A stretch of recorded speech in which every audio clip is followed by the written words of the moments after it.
You can't think that I'm gonna be the prize on your arm and be that thing. I'm a caretaker and I'm gonna cook for you and all those kinds of things, but not because you expect it, not because you want it. You're not gonna put me in a box and just be a little thing over here. So predictably, Tracee Ellis Ross is out here complaining about relationships yet again. And also, predictably, she's looking everywhere to correct the problems that she's having in relationships except where she should be looking, which is within. Let's get into it. Tracee Ellis Ross is one of these people that has created an entire economy off of just going on shows and bitching about relationships. She's always talking about what's wrong with relationships, that she's lonely, that she can't find love, and all the things that you would expect to hear from someone who is 53 years old and still single. However, she never looks internally and discusses any of the things that she could possibly do to improve the situation. And it's just old and tired at this point. People are sick of it. There are any number of women who are out here doing this. Tracee Ellis Ross, Joy Taylor, Melissa Ford, Taraji P. Henson. I could go on all day naming women who do this. And it has become profitable at this point. You can just have a name and go on a show and people will pay to hear you whine about your relationships and how they never worked out. What irks the hell out of me is for you to be such a supposedly educated woman that has been a lifelong relationship failure. Your education and your common sense didn't advise you to just kind of do something different. No, God, please, no, no. Why are we here still talking about the same thing that you've been talking about for the past 5 years? And they always go on a show where they're talking to some radical left feminist or some beta male because they know that they will not be challenged on their ridiculous talking points. I always say to people, like when it comes to dating, one of the things I'm like, you can't think that I'm gonna be the prize on your arm and be that thing where in my life I get to fly like an eagle every day and be as big as I want to be and as small as I want to be and as sexy as I want to be and as like to do all this, and then I'm gonna cook it, like, you know, and don't get me wrong, like I'm a caretaker and I'm gonna cook for you and all those kinds of things, but not because you expect it, not because you want it, just because that's part of who you are. You're not gonna put me in a box and just be a little thing over here. Like I'm a full planet. Does that make dating hard? You're a solar system. I don't know. Yeah, I'm a solar system. Yeah, I don't think you're a planet. I think I'm a solar system. Yeah. I mean, I've dated younger guys. There we go. And that's been interesting. That means she's struggling. And then sometimes it's not, I mean, it's individual. Do you know what I mean? Yeah, it's always individual. Men my age often, I don't know. I think it's individual. Every guy is different. I will tell you. Finish your sentence first. No. Men your age? No, I'm not doing it. I'm not going to do it. She said so many toxic things, it's hard to keep track of them all. But first off, she's not going to be the prize on some man's arm. She's 53, and it looks like the delusion has kicked in. Tracee Ellis Ross, you might have been one of those chicks 15 years ago, but that train has come and left. You are now trying to catch. She's not a bad looking woman, but how many top-notch guys have Tracee Ellis Ross at the top of their list? You have to compete with women less than half your age for the same men. Good luck. Next point, you talk about how you get to fly like an eagle in your own life. What is it with these radical feminists that make them think that they can't fly like an eagle and also be in a marriage? What's the problem? And see, this type of nonsense that you're talking will make any man that is actually interested in you look the other way.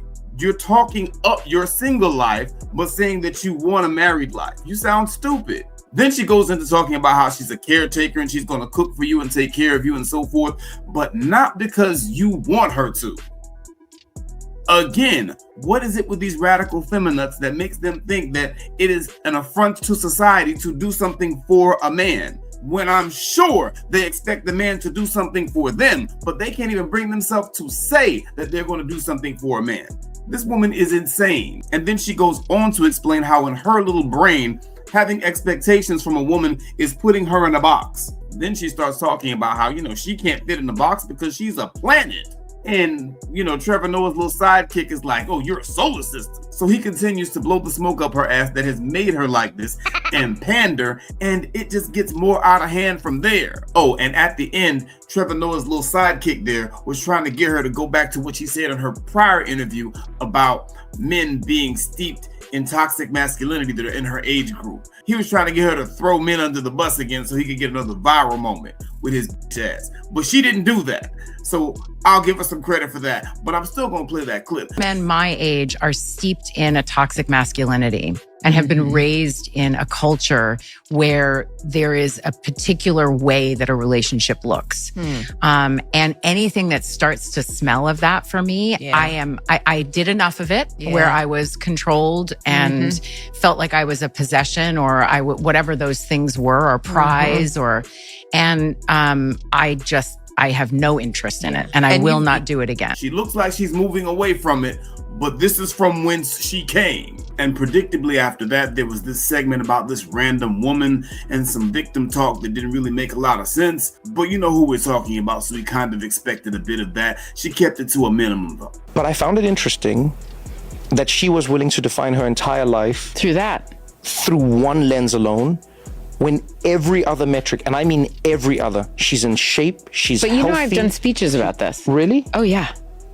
But that's societal. She's pushing up against a societal norm and a cultural and a patriarchal and misogynistic norm that is, even if you don't know that's what you're fighting against, that's what you're fighting against. The thing that defines your value as a woman. Yeah. Who wants you? Yeah. Oh, damn. And I won't subscribe to it. I don't. My life is wonderful. And it does, and I experience loneliness and all of it, and I want a partner. And I might not find one. Well, I don't know. And I'm not gonna make that mean something about me. And I'm not going to decide that because and then the other thing is on Girlfriends, I talk about this all the time, but on Girlfriends for 8 years, 173 episodes, I was a successful woman who couldn't find a partner and was waiting to be chosen. Energy is powerful. Whether she realizes it or not, she just told you that during her tenure on that show, Girlfriends, she inadvertently programmed herself to be this strong and independent woman that ain't got nobody. Got him! And it carried over into her real life. That was heavy. Let's continue. And I didn't realize it, but when I left the show, I have spent years, and I talk publicly about it now because I didn't realize how much I had spent years waiting to be chosen. And I started to realize, I'm like, I'm the chooser. I can choose my partner. So for those that don't know, whenever you have a radical feminist and a far left liberal male, whenever the conversation goes to relationships and they start talking about men, they will find a way to bring up patriarchy and demonize said men. They are going to crowbar sexism and patriarchy into a conversation that has nothing to do with those things for the express purpose of demonizing said group. And did you hear the part where she said that even if you do not know what you're fighting against, that's what you're fighting against? Listen to this again. Even if you don't know that's what you're fighting against, that's what you're fighting against. Then she makes this big deal about how, she can choose her partner. Well, why haven't you chosen him then? This woman just talks in circles. And that's the problem when you don't have anyone around that will challenge you on your nonsense. You just babble senselessly into perpetuity. And this is yet another reason why she's having so much difficulty with men. And for those of us that are watching objectively, once you've heard it 1,000 times. Oh, your life is so great. You refuse to compromise anything. You're decentering men. Oh, and you have so much money. When are you going to learn something and improve yourself? Damn! It's the same repetitive bullshit, and it's all a coping mechanism. You are a 53-year-old relationship failure, and in order for you to correct that, good sister, you're going to need to do something different. It's you. And I can choose. I don't have to sit around being a prize, making a life so that I get chosen. I'm also the person looking for a partner. And society tells women that that's our worth, that having children. And I mean, not everywhere, but that is for the most part. No, it is. And finding a partner. I mean, and then it's a thing that people ask you all the time, and I'm like, oh my God, why are we so interested in this? You know what I've noticed though? It's similar to alcohol. people press you until you say you went too far and you've stopped. But if you just say I'm not drinking, So You say no thanks. If you go, people will press No you. thanks. you like a drink and you go, I don't drink alcohol, they go like, why not? Yeah. Why do you don't want to drink? But if you say, I stopped, people are like, it's Same one of thing those. with your relationship status. Right. If people say, are you single or you married? You say no. Never married? You've never been. No. But if you go like, yeah, divorce and no, then they're people go, like, oh, I understand. We understand. I understand. It's okay. Yeah. you have, okay. You Or have a here's my pass. favorite, I'm 53. People are like, for a while there was, have you ever thought about having children? No, never thought about it. I'm so glad you brought it up. Should we talk about it now, you and I? Should we talk about why? Let's get into it. What the f- are you asking me? I never thought about. I'm so glad you brought I'm this so up, sir. glad you brought this up. I never thought it. Do you think, is it time? Do I do it now? And she says that she doesn't have to sit around making a life so that she gets chosen. But how else does anyone get chosen but by the things that they have produced in their life? And it's different for men than it is for women. We choose each other, Tracee. That's what you're missing. You're not immune from having to have the things that a man wants in order for him to want you. And you're still talking about this. You don't have to sit around being a prize. Trust and believe, at this phase in your life, not a lot of people look at you as a prize. So just kind of come down off your high horse a little bit. Maybe you'll connect with somebody, because you sound bougie as hell. You keep going on and on about how you're the prize, but you are a 53-year-old woman that no one has claimed yet.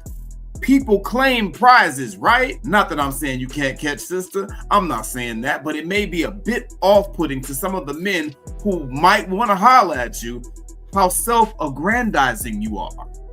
It's really kind of annoying. I mean, you're annoying the hell out of me just watching you on the internet. I can only imagine what it's like talking to your ass. And most hilariously, she asks, well, women's worth is determined in finding a partner and having children. And, why do people keep asking me so much about this? Because you won't shut the up about it. You are always talking about this. Every time we see your goofy ass, you are always talking about your relationship woes and, oh, you want children, but you're lonely and, you the prize. This is all you talk about.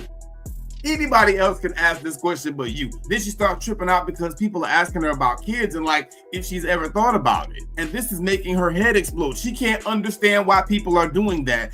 Didn't you just say that you can choose your partner? I'm gonna play it again. I'm the chooser. I can choose my partner. If you can choose your partner, goofy, then you would have done it already and you would have had kids. But no, you'd rather just sit around and whine about how you can't meet the proper person and the men in your age group are steeped in a toxic masculinity and you're being oppressed by the patriarchy and your dog just died and all this other nonsensical babble. Leave all that at the door. The men have spoken. They are tired of hearing that dumb shit. Go out, meet somebody, talk to them, stop reciting these nonsensical feminist talking points that have gotten you nothing thus far, and just connect with somebody on a real level. This is not rocket science. You are making this difficult because you're talking all this nonsense about things that have never happened. You're not going to put me in a box and just be a little thing over here. No one that you haven't met yet has put you in a box. And don't get me wrong, like I'm a caretaker and I'm going to cook for you and all those kinds of things, but not because you expect it, not because you want it. Expectations from a man are the same as expectations from a woman. Everybody has expectations. That is not limiting you. That is not saying that you can't be great. That is not saying that you can't have a happy life. You got good hair. You're light-skinned. You got all the cheat codes. What's the problem? You keep saying that you can go out and choose your mate. The reality is the market is rejecting you. So you need to do something different so that it accepts you again. This is simple. Now I'm gonna shoot Tracee some bail because she did say something real in one part of the interview. And this does give me hope because it lets me know that at least on some level, some of that vitriol that she had towards men in her last interview, it looks like she's moved on from that. And she has learned to stop talking slick about men. So that is encouraging. Sister Tracee actually said something in this interview that was valuable. Check this out. What I will say is there are really great guys out there. I'm not one of those women who's like, I don't know, ain't nobody. Like, I don't agree with it. I think there's really great guys out there. I think my thing is, think of how many people I know like me. Not so many. So maybe it'll take some time for me to meet the person that's a match for me. Listen, she spit that and what she said was all the way real. Only issue is the clock is a ticking. You're 53, little mama. Yeah, it might take some time to meet somebody like you, but goddamn, you need to get your ass back out there in the game, move forth with a positive mindset, and leave your ego and radical feminist mindset at the door, and you'll be all right. That's what I think. Let me know what y'all think in the comments. Like, comment, and subscribe. Hit that notification bell so that you know when we upload a new video. Go live. Major Gauge Podcast. We lit. All right. Major Gauge Podcast. Like, comment, and subscribe.